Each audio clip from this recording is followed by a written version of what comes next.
I have a really self-destructive sense of humor. Not really self-destructive, but self-damaging. I thought that was about the funniest thing ever.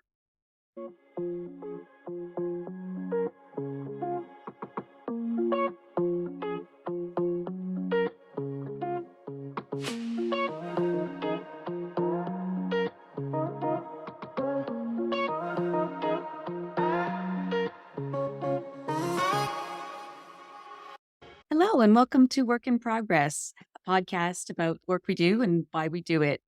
And I'm here with professional Santa, Gary Haupt, and he describes himself as Santa Claus. And no matter where he is recognized. Thanks so much for being on with us, Gary. It truly is my pleasure. I have never done this before, so that'll be a nice way to begin the season. Thank you. My pleasure. My pleasure. So, when you're meeting new people and they ask you, what do you do?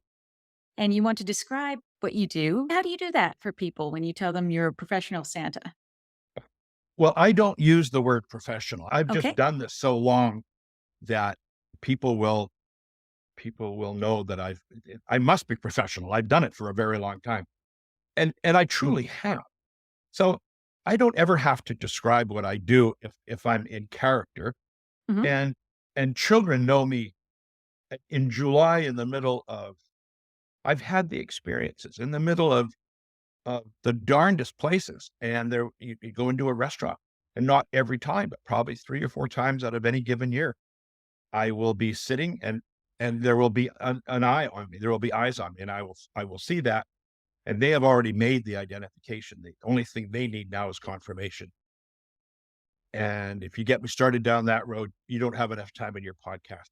It Okay. is it is the most exhilarating experience. You are identified as somebody that's so important in their life. And oftentimes they're sort of beginning to leave that behind. They're not babies, so they're 11, 12, 13, and they're beginning to understand that it's not necessarily a real guy. And Mm. it's my turn to shine. I work hard at convincing them one more year. Oh yeah, it's me. It's wonderful. Excellent. Right on. And how many years have you been doing this? You know, Eh. so in another life, I drove a city bus in Vancouver, and there were drivers that decked up their buses, and I thought, that really wasn't my shtick. So I started out with a pair of red Nike shorts, a red T-shirt that oddly enough had the word Santa written on it, pair of red Converse runners, and I still have all of those things. And that's how I drove my bus in the city of Vancouver for 2.5 or 3 weeks leading up to Christmas. And kids never missed a beat. I would see those same kids for 2 or 3 months. There's a period of time that you would be, if in my case, of doing the same run. And so the kids would know me. And then one day, it would be a Monday, they would get on, and here's this guy, and they would know exactly who I was. And they never skipped a beat. Nobody ever pointed a finger. No, none of that. They just said, "Oh, hi Santa, goodbye Santa, good morning Santa," stuff like that. But they knew my name. But Mhm. that in and so I've done that. I don't know. You said how many years? Mhm. 30 years, 35 years? Wow. And is that how you kind of got into the idea of being a Santa, was through that experience in the city buses? Probably. In the same time, I was working as a volunteer at the Royal Columbian Hospital, and that's what I'm a volunteer at heart. And so I became there the Royal Columbian Hospital's Santa Claus. So any volunteer groups, there are always choirs in the wintertime. At Christmas time, there are choirs. All the choirs want in the city want to come to a hospital. You can't find them in July, but there they are in December. And so if a choir stayed down in the foyer on the main floor, then there were always volunteers with them, and that's how that.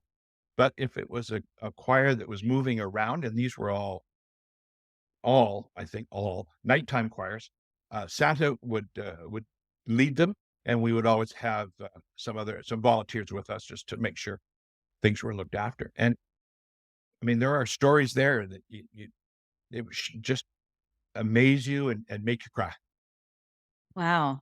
And so were you that said Santa in the I was hospital? that sad Santa until So I wasn't, and then I left.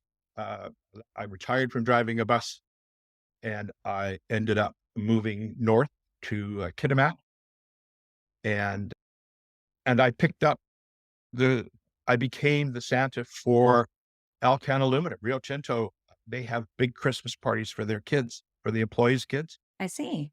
and so I was doing that, and people would I would do the RCMP children's not children's part. Well, I go to the individual members' houses sometimes because it's a very small detachment. So, and I was very well known in the community. Same thing, and then I moved to uh, moved to Penticton and began to be recognized and carried on. Yeah. Excellent. Cool. So earlier in our conversation that was off air, you mentioned that this job is only 6 weeks out of a year. Are there ever any instances where you can spread it out, or is it really just Christmas time? Oh no, there's summertime. I've done summertime. I did one this past summer.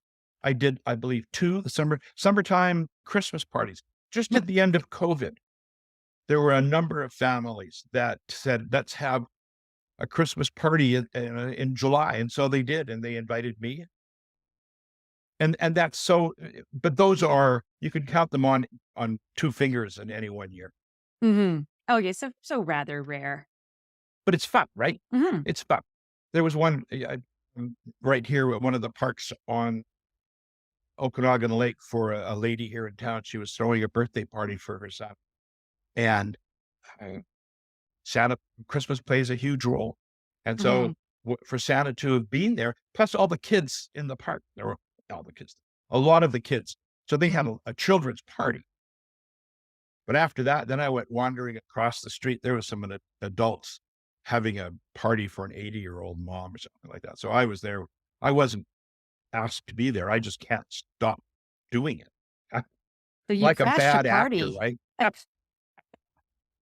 Yeah, it's good fun, and you bring Okay. joy into people's lives. Hmm. Yeah. Absolutely. So yeah, you were just mentioning, the Christmas parties at the end of the pandemic there. How did COVID affect your work? Oh my gosh, what to do, eh? So, Mhm. um, what we did, I know what, some people did Zoom. I that just wasn't my shtick at all. I just couldn't seem to find comfort in doing that. Um, but what we did, we started to do personal videos. So I would solicit people's names of children, and I would say, send me some information. And it took us a couple of weeks to kind of get it dialed in. And but when we were done, oh my goodness, we had it down to an art. And so I would do a minute and a half, 2-minute shtick for Donnelly, and it Mhm. would be, "Ho, ho, ho, Merry Christmas. Hey, Donnelly, I'll bet you're surprised to see me," right? And I would have a list of things. So it ended up that I had a large cardboard book, and I would say, "Donnelly, I'm really old, right? And I forget so much. So my elves give me a list of everything that I need to know about you. All good, of course. Do you mind if I just open this up to make sure that I don't miss anything?" And so I would do that. And in there, I would have a script, pets' names, maybe a message from a parent. And so the kids would just be floored. And I would do a minute and a half, 2 minutes. Um, Sometimes there were notes from parents that were asking Santa to say something about COVID because Granny and Grandpa weren't going to be here, coming. And that was really Mhm. hard for a lot of families. Yeah. Sometimes there were couples that were going their separate ways, and there would be that desire to bring everybody together for Christmas, and you can't ignore that, right? This is really big.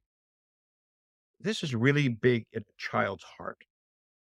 Sometimes somebody was dying. That wouldn't have been the first time. Grandma's dying, grandpa's dying, whatever. And I mean, and there it is. So I would want to acknowledge it. And they would be looking for the idea that Santa was going to ride in and save the day. And so I believe that honesty is like everything with a child. So I would acknowledge that. I say, I can't fix this, whatever this was, right? I can't make this better. I really wish I could. You're welcome to talk to me. You can write me a letter. Your mom and dad they could find me and give me a phone call, and I'll be happy to talk with you. But what I can do and what I will do is I'll say a prayer for you. That's what I can do for you. And I would have there. And Mm. then we wouldn't end it with that. We would end it on a high note with a stuffy animal and songs and stuff. But that to me was something that I could do to make it manageable, like COVID, no grandparents, somebody's dying, and to make it seem like it was manageable, not okay, right? But Santa says it's going to work. Next year, Granny and Grandpa will be here, da da da da da, and that's what it. And I would get letters back every so often. I would get a video of the child starting up the video to see this, and the screaming and the hollering, carrying on. I'll tell you what, it was worth the price of admittance. That sounds awesome. Wow, Yeah, that's so great that you were able to I agree with you that I think that there's an age appropriate way to explain things to kids that's honest. yep, I really do believe that as well. yep. So that's really special that you were able to reach out to them, to be another adult and a figure like that in their lives to tell them that, we're getting through this. Well, yeah. I So I mean, I have a daughter of my own who's anything but a child now. So her kids, who are now 12 and 9, they have no idea, not a clue. Mhm. But child knows when you're BSing. Yeah. So kids know when they're being lied to. So it's really important from my perspective. Santa never lies. He might not bleh, the truth all out on the floor so everybody gets to walk in. But, I mean, some parents come and they're there with Santa, say at wherever we are, and their child's getting to be with Santa, and the child will have, I would like this, and I would like that, and I would like this. And I will see the look on the parent or the guardian's face. So I can't tell the child, you're not getting that. I can tell you that. No money there for you. So what I will do is I will say to them, "I I see your list." 'Cause they bring you lists, or my elf has written down, has made a note. I said, "But what I have to do here, like, is often it's a computer or something." I said, "I know that you want that, but it's my job to make sure that I don't get you in trouble.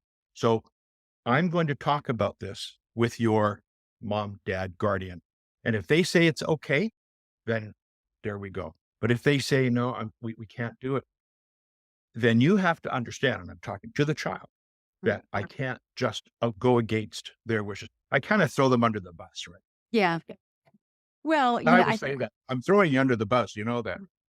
But I don't ever say, okay, I'm going to get that. And I don't ever say, no, I'm not going to bring it either. Mhm. Yeah, I think throwing them under the bus is preferred to false promises. Parents are replaceable. Find another. We have fun. There's lots of Mm. laughs, right? Yeah. Have you ever had a child come back from the year prior and, Lots. catch you on that or anything? No, no, No? because they don't want to take a chance. Oh, okay, Oh, yeah. you didn't. I mean, I'll bet you there has been. Oh, you didn't bring me what I wanted for Christmas. And Mhm. and and so I'll say, well, uh, you probably weren't quite as good as you would like me to think you Yes. were. And they go, and I'd say, would you like me to have the elf bring the book and we could go through that? Eh, And you do that with a smile and a chuckle, and you don't threaten. And usually, they go for it. Oh, no, no, no, let's not do that. You know, We and I'll did some say, f you know what? None of us go Mhm. through a whole year without somebody being mad at us for something. It's just the way it is. And, Oh, and yeah. unfortunately, kids, they get this thing, and you're supposed to be good all year round. But you and I both know that's impossible, right? And they all will go, yes. Totally. No, Yeah, so it's like we ran a background check. Santa ran a background check, I have an and, elf. And, I guess yeah, you're right. Yeah. FBI, CSIS, whatever exactly. programs they like to respond to. And yeah, but they enjoy Nice. that, right? Mhm. Nobody's, and as soon as a parent says, you be good or else. I push away from that as fast as I Mhm. can. I said, don't, it's never about being good. It Mm. cannot be about being good. Yeah. Yeah, I hear you on that. Yeah. I tell them it's from the heart, right? Mhm. We have those discussions about, oh, you're not really Santa. So Mhm. I have my shticks that I use to, and I'm successful most of the time. Mhm. But sometimes you get to one that's convinced and they know. So then we'll move into a more of a philosophical discussion because we're talking to a 14 or 15-year-old. You know, Mhm. Santa, Santa Claus isn't always that guy up in the North Pole. It's also in your heart. If you're a good person, that's the important thing. And Mm. and so, we're sort of walking a fine line here. We don't want to ever get into religion and but at the same time, I like to mention that it's from within, not from without. Mhm. That's great. Yeah. So, thinking about the season coming up and the 6 weeks that you're gonna be working, I probably can't ask you about a typical day because there might not be a typical day in your life, but what types of roles have you taken on? Have you done mall Santa work, or is it just parties? Well, those that will know my name know that I did work for a mall here. Doing a mall is part, and I set out. I never worked in a mall before, and I set out to sell what I had to offer. And so I determined that I was going to be the very best Santa they ever saw, and I was. We had them lined up out on the street some nights. We had people coming in their furry costumes, sitting on my knee. We were getting these pictures.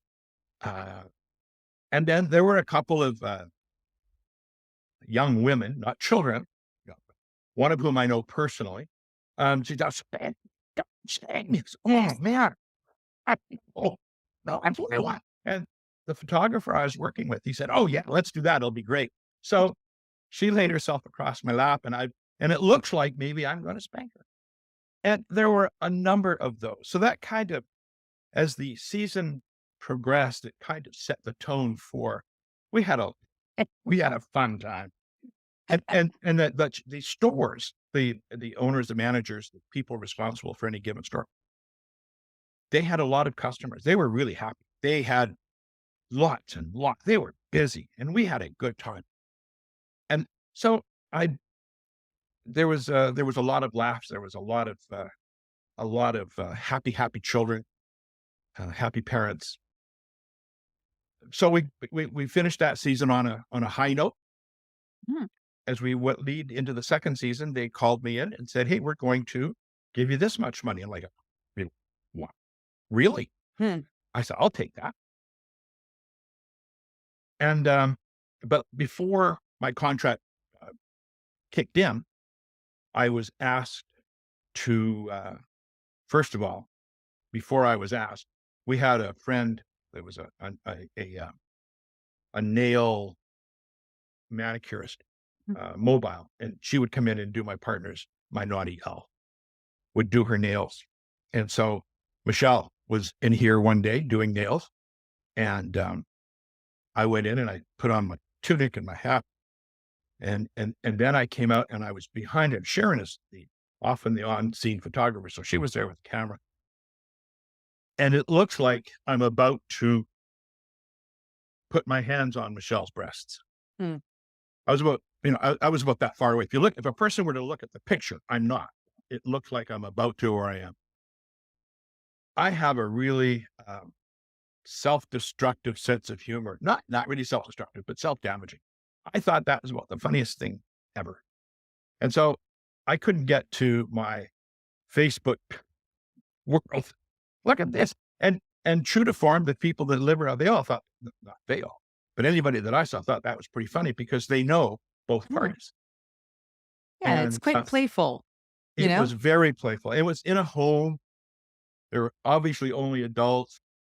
So then it was maybe a week later, I had been asked by the city to attend a city market in a building, a Christmas market.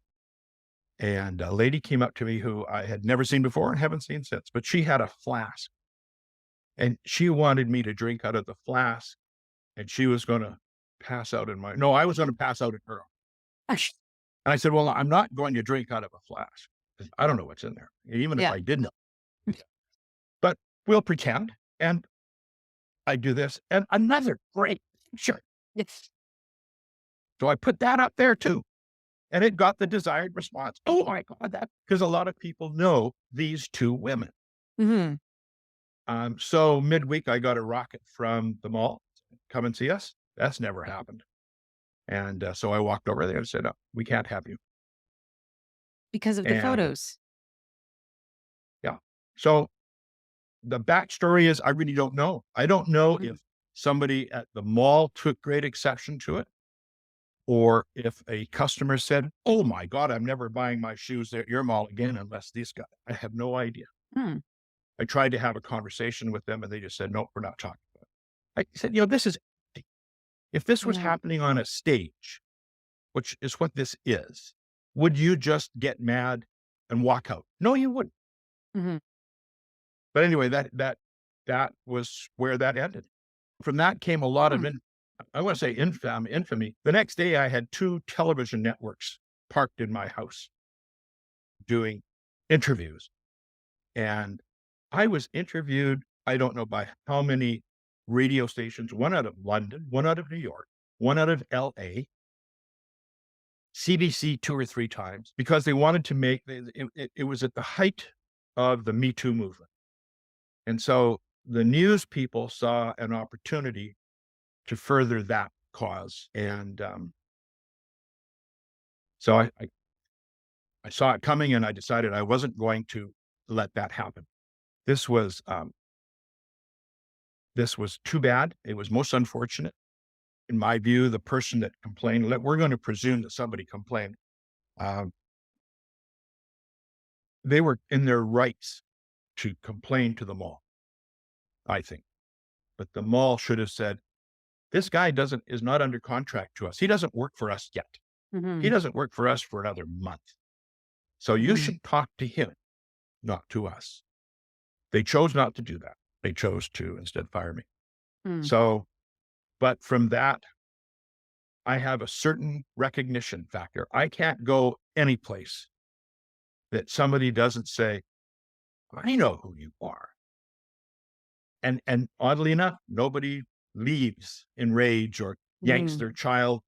They all know who I am. And when somebody hires me, I say, "It's important that you know who I am." So that somebody comes up to you and says, "Oh, you know who this is, right?" I need you to be able to say, "Yes, I do." Hmm.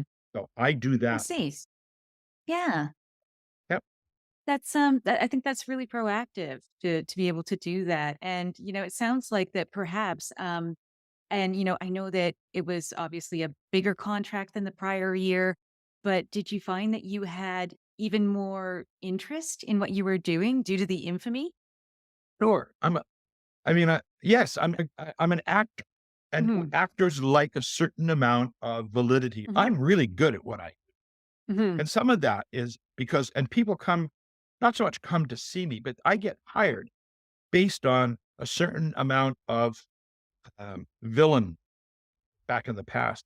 They know who I am, and anybody that has dealt with me, they know that that was such false flag, but lots of laughs. There will be all these children around me. So whether I'm at a school or a hired event, and we'll have all these children around, and there has to be somebody in the audience that says something, and I will say, somebody needs a spanking, and the all the adults are killing themselves, right? Kids don't have a clue what's going on. Mhm. I and so it has worked in I don't know if I want to say in my favor. I don't Mhm. I That's rather egotistical, and I don't want to think of myself that way. But I think it has shed um, the people that do this, and perhaps a bit of a different light. We're we're we're we're fun. We're funny. We want to be doing things that bring warmth and certain amount of love into a community. Mhm. You mentioned that you're really good at what you do, and I don't doubt that. But How did you get good at it? Did you take acting lessons? Did you take any certification? I have heard that there are Santa schools. There are. I don't know what they teach. I haven't taught. I haven't taught. I haven't gone to one. I have received several invitations as a result of that event. Mm. You really need to come to my school. But and I know a couple of the guys here locally that have gone uh, because I'm not a graduate of SATA school. But I used to think that I was an introvert, and then I started driving a city bus, and I discovered, oh, I'm not. I'm an extrovert. And I I don't want to say I like the attention. I don't mean that. If somebody ignores me, it doesn't. I'm not being driven to drink. But when somebody recognizes me and says, "You do a good job," Mm. you know, and before that, it was driving a bus, and I had lots and lots of interactions with people that said, you are very good at what you do." And it wasn't because I was a skilled bus driver. I was, but that wasn't what it was about. It was about how I dealt with people, Mhm. the opportunities that I had to deal with people and make a difference without intending to. I have no desire to be, um, it's not my thing to make the world a better place, but I can make it a better place for you. For ah, Yeah. If you can, Gary, I'd really love to hear about one of your most memorable experiences, whether it was really in the role of Santa, whether it's like very bizarre or really funny or really unexpected. so I have several, and they all took place at Royal Columbian Hospital Okay. because Yeah. they weren't just a little short moment. They were minutes, and they stuck with me and they stick with me now, and they'll stick with me. So if I'll tell you one, the problem that I have with this is that if I'm not careful, I start to cry, Okay. and if I all right, but that's fine too, because for whatever reason, the impact that it had on me was so overwhelming. So Christmas Eve, there was always the same choir. I believe it was the New Westminster Knox Baptist Church. I could be wrong. And every Christmas Eve, they came in after services, and they would get there about 7:30, and we would start to do they would parade around the hospital. We would do everywhere in a very fast pace because Christmas Eve at a hospital, people are not wanting to be there. Right? So, but we would do all the floors. We would do surgicals. We would do emerge, um, cardiac, and pediatrics. So, and we go to pediatrics. And if you're familiar with pediatrics, I call it a refuge, but that's not what they would call it. But because I was a volunteer, I had ID tags, and I was well known. So I received a lot of latitude. So we went into the refuge looking for, that's where children go to watch games, watch TV. Nothing medical happens in the refuge room. If a doctor or a nurse wants to see a patient, they take them out, But we're in looking for a kid. Here's Santa Claus. I'm all dressed up. Here's Santa Claus. And what there was a woman sitting on a couch wrapping a gift. And so she says, would Santa take this gift to my son? Absolutely. And there is a nurse behind all of this waving me over. So out we go. And she says, you have to know this woman, son, is dying immediately, imminently dying. Uh, And she said the room is lots of relatives and friends in there. So you may not want to do this. Well, so I said, no, we'll do this. So I gathered the choir and I said, this is what it is. And if anybody doesn't want to do this, we'll pick you up on the way out by the nurse's station. And to a person, they all said, no, of course not. We're going to do this. mhm. So the room that is set aside for people that are dying in many wards, it's certainly up there at that time anyway, it was always down the hall. So the mom comes out, she gives me the gift. She goes down the hallway to the room. We get all organized, and I said, I want a fast-paced song. I don't want a slow, drawn out.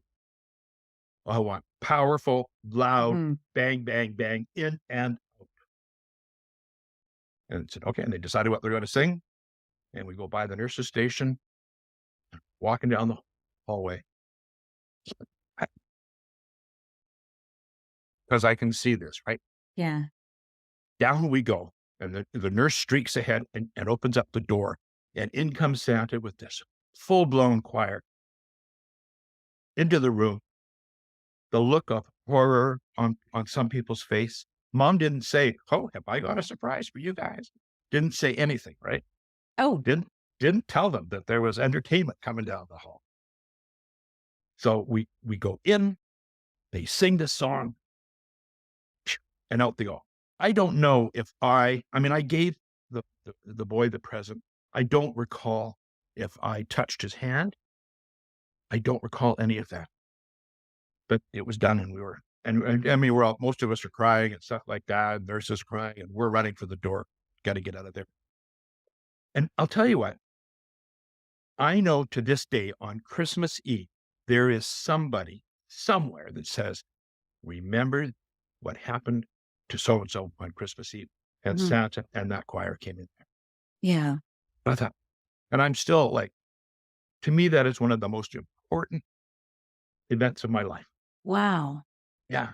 It was just sorry. Yeah. I I That's a tremendous responsibility you were given, and the choir as well. And yeah. everybody, I mean, the nurses have to deal with this, Hmm. recurringly. Yeah. It was just a horrible time for everybody, Hmm. and this didn't make it any better. I can't imagine that it did, but it was it was magic.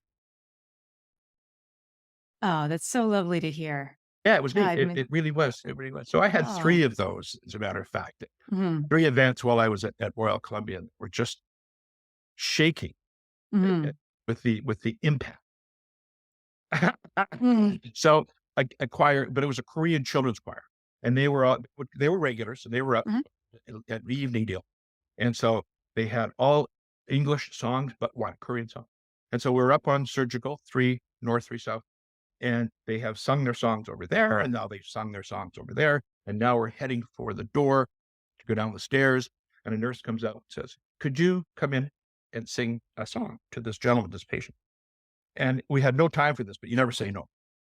So kids came in, they sang a song, and they're filing out, and the lady that is with the gentleman said, "Not that song, the Korean song," which was a bigger song, but you can't say no. So Yeah. at the choir director, she brings all the kids in, and they sing this fabulous Korean song, at the end of which they're gone. I hang behind because I have a bit of a responsibility because I'm a volunteer there. And the and either the nurse or the lady that was with the man, the story is in 1950, he was with the Canadian Army Expeditionary Force in Korea at Christmas time, Oh, and he heard that song. And then he's in hospital dying, and he hears the song. wow. So if people that work in the hospice industry, people that Hmm. work with people that are dying, Yeah. it's not uncommon for a person to be waiting for something. Hmm. They're waiting for a person, they're waiting for something. He was waiting for that. Oh, wow. Yeah, Did he pass shortly after? yeah. Oh, wow. I That's can't say incredible. that minute, right? He was in what's called, in imminent death. He was Yeah. dying rapid, and so, but Mm. that's what he was waiting for. Yeah. Wow. How amazing is that? Yeah, you don't get that at a mall. I mean, you No, get other you great you get other great, you get other great huh. experiences, You know but what you you get don't in a get that. mall? Yeah, You know what's what you that? get in a mall or a public setting? You'll get a couple and they bring their 2 children, um, and it'll be mom that has a paper bag, and everybody gets lined up for the pictures, and then out of the paper bag comes the frame, a picture of a child. That'll be the child that died, Oh. and they want the child, that picture, to be, um, in the family Christmas picture. Oh, wow. It's amazing. Mhm. I mean, women are incredibly strong, right? And as a mother, they would let that child's memory slip away for a minute. No. Mhm. I mean, dad's doing the best that he can. He's probably not really quite sure of his role in this. Um, and the kids, well, the child, chances are the child passed away before these guys came along. Maybe not. Yeah. And Mhm. but everybody is a part of it. And Yeah. what did it? Mhm. So here's my opportunity. So I sit with make sure that the picture was properly framed and held. Photographer gets it head on. Mhm. Yep. Great. Yeah. Oh, yeah. Yeah, there's a lot of meaning in that too, for Oh, sure. huge, huge meaning in that Yeah. for them. Probably more. The meaning to me, for me, is that they brought it to me to Mhm. be with me. But Yeah. the meaning for them isn't about Santa Gary, right? It's about No. having that child's picture with the family. Yeah, but you help facilitate that. Well, yes, no. I mean, when they're there, you can't just say, "Oh, we're not doing that." Yeah, of course not. Yeah, we don't do There's a photos. really bad joke, bad line in there that I'm not going to go to, but Okay, just, okay. uh, but it, but those sorts of things can they they they bring so much power and so much Mhm. meaning to people that play, that are Santa Claus. Yeah, I they I they won't be would. the only Yeah, I won't be the only Yeah, one that happens to, right? yeah. And so that's one of the things that motivates you. You just, Mhm. Well, smiles and chuckles. yeah, I mean, what's one piece of advice you would give to someone who wanted to become a Santa? I I s watch, what's that movie, 52nd Street? I don't know. You have to have a heart for it. I mean, there are people that, um, they have their job and it's a monetary thing. I go to work every day because I get paid. I didn't do I love driving a city bus, but I did it Mhm. I would have almost done it for free. And I will do Santa Claus for free. I do lots of that. Mhm. Advice: have a big tummy, have a beard. Real beard is important. Okay, yep. That's how I convince kids Yeah. because they know lots of them are most of them are false beards. Everyone So knows this the is gonna false get trimmed beard. down. Uh, Everyone knows the false beard. yes. Like, So this is gonna get trimmed because it's been a while since so next week it's gonna look nice.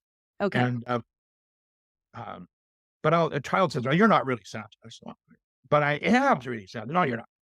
So who told you that? You have to sort of have a conversation Yeah. and then say, "Well, what would help? What well, if you bring me my bulldozer that I'm not gonna I mean, how would I get a Mhm. bulldozer? How big is your garage? Because you know Yeah. how big a bulldozer." "No, no, I mean a little one." "Oh, not really." So we kinda do that, get some Yeah. humor going, and then I'll say, "So, what if my beard was real?" And they'll think about that. And I'll say, go ahead, give it a don't hurt me, but go ahead." So they'll 9 times out of 10, they'll tentatively and look, it's real, and yeah. Then I'll say, "Do you see any herring in there?" So I lost something out of my sandwich earlier. Do you see Okay. because you can't have them focus on that, right? Kids will start Yeah. making up things. "Well, what about this?" or "What about that?" Yeah. Y You're done. Once that starts, Mhm. it's over. So you have to kind of get it This get it out. awesome. Oh, this Patience. is You gotta have yeah. Patience. Oh, okay, yeah. that's a great quality for someone coming into the role. Well, so time Hmm. Santa Clauses and Christmas times and malls and I don't mean to focus on malls, but it's usually malls. It's a huge money-making gig for businesses. Mhm. So they like to crank out the numbers. They get the child on the lap, get the photograph, the parent's getting charged whatever the market will bear, and, "Okay, get that one off the lap, get the next one." And it really is a mill, and so I can't do that. I didn't do that my 1 year at the mall, and I wouldn't have done it the second, and I Mhm. don't a child needs to get all the time that they need. I deal with a lot of special needs kids, Yeah. children that are on the spectrum, Mhm. and that's, the child is there so that the parents can get a picture of a normal, right? A Yeah. normal picture, a picture of their child with Santa. Mhm.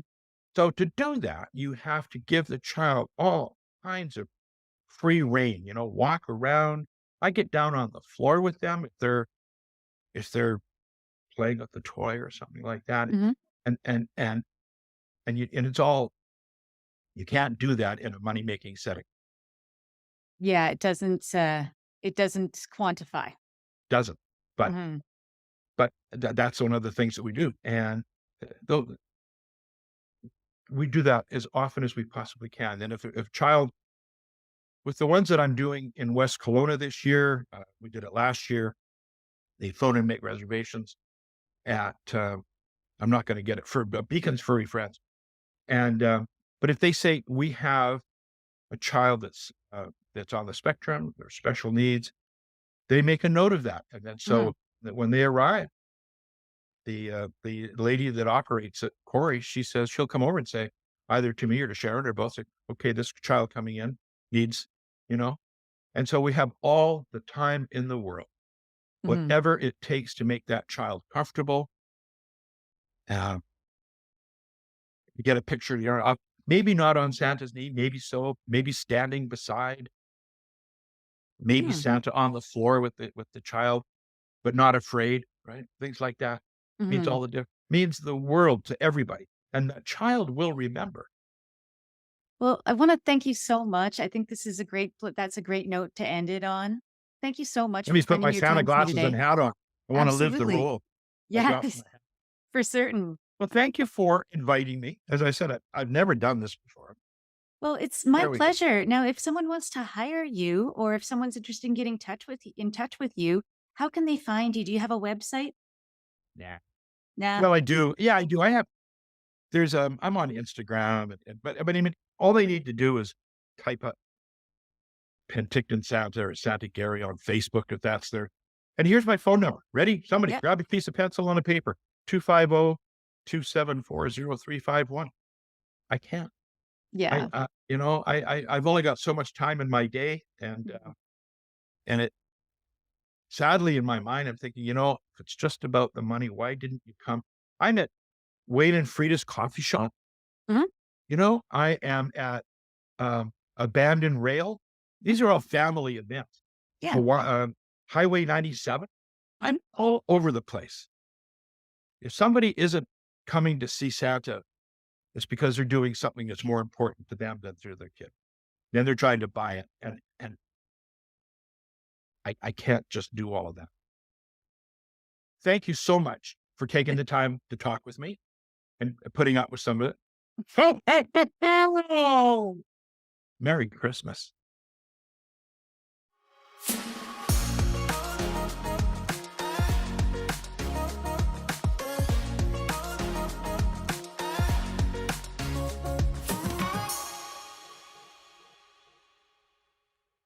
Yeah, yeah, no, it's just the truth of the matter is that people wait until the last minute, and then they'll say, "Well, I'll throw a whole bunch of money at it, and he'll come."